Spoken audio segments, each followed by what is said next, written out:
our organization or our department announced a HiPo program. They gave a clear guideline, and that guideline is the identified HiPo must have a minimum of exceeding expectations for the last 3 years in a row. This particular identified HiPo must be at least having 3 years of experience in the industry and must have a minimum qualification of this and so on, minimum age of this and so on. I was looking at one of my individuals or in my team, and I found a individual who does not fit all the 3 parameters, but in my assessment the person is a HiPo. So, how do I go about it? So, I had to build a case. When I was building the case, I found out, listen, what is these are all guidelines, these are rules, there is always an exception to the rule. So, before I put up this particular candidate, what I did was I said, okay, let me apply the HiPo process to this individual, let me see if she can shape up.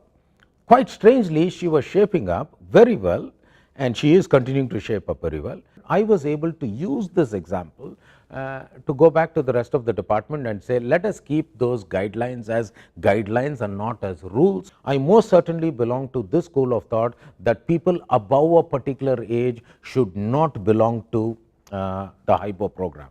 But at the same time, I also belong to the school of thought that there should be no lower age restriction. I recall this person.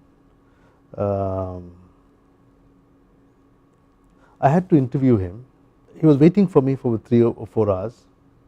Ultimately, I did not have time. It was about late night, and I interviewed him in his car, and we stopped at a small restaurant and had a soup, and he did not even take a sip of it because I was asking questions. I felt that this person was good. Then the managing director had a different view, and he felt no, he does not have the personality, because he was a thin-framed person. But I thought he had the right capability and competence, which is what I looked at. Ultimately, we did hire him. He was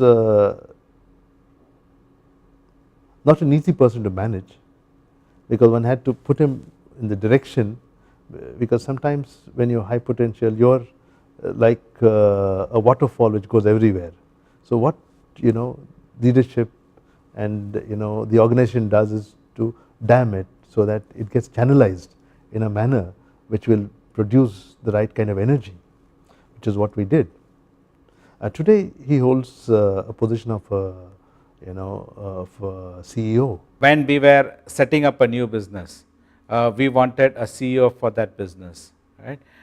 We benchmarked both outside and inside, and we found that our HiPos were far superior to the people that were from outside. So we posted a HiPo as the CEO for that business. High potential does not equal high performance. You see, they are not the same thing, right? So there have been cases which I have seen where there was a person who was identified as a high potential.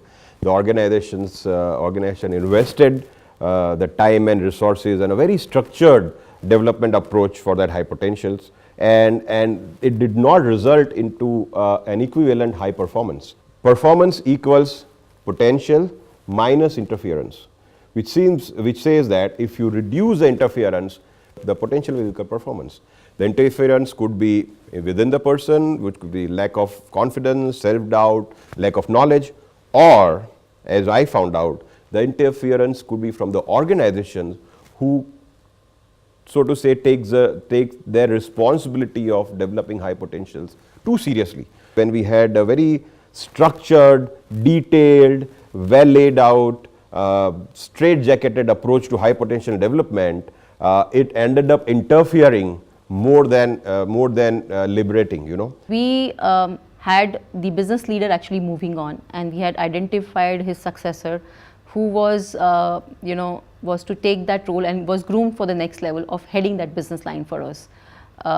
We were working very closely with him in terms of developing capabilities to be a business leader, and one day we suddenly see his resignation coming onto the table, and we say, okay, now what happened? Somewhere in the middle he decided to change his mind and said that I will take a different career path. We said, okay, fine, we would still ask you to lead that business line as you were doing, but we will also expect to you to start this new business line which you have a desire for, and we'll give you support to develop a talent pipeline for yourself. So we had to actually change course immediately and offer him something which he was looking for. And therefore I said at times high potential are also high maintenance, because you really have to constantly work with them to create options which are more suitable for them.